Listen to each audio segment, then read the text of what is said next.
যদি মহিলা পাড়ায় দিই ছেলে মানুষ থাকবো আমরা, ঠিক আছে? আমরা আরাম করি, আমরা অটো পাবো, অটো লইয়া, ঠিক আছে?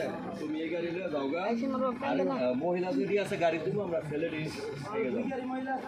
না এক গাড়ি